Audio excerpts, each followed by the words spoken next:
My good people of Edo State, as we mark our 64th year of our nation's independence, I am deeply humbled and profoundly grateful to address you once again as your Deputy Governor.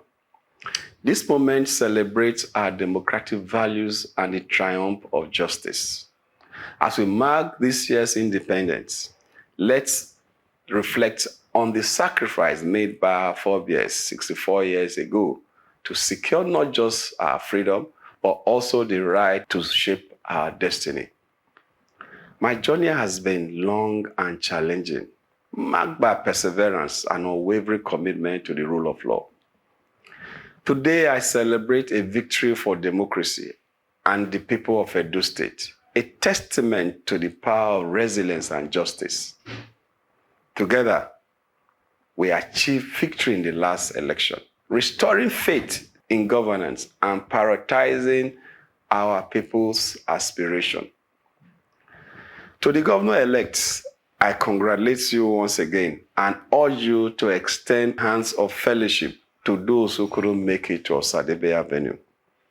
A recent court ruling has further strengthened our cause, affirming my position and upholding principle of justice and fairness. My decision to defect and these legal victories are not just about personal gains, but about charting a new, transparent, accountable, people-centered cause for Edo.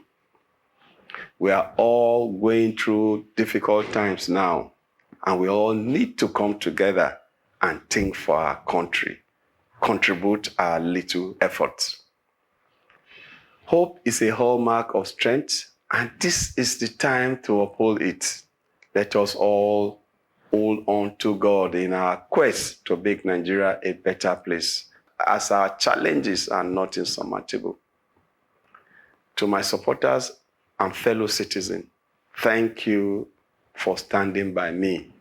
I pledge to continue to serve with diligence, integrity, commitment.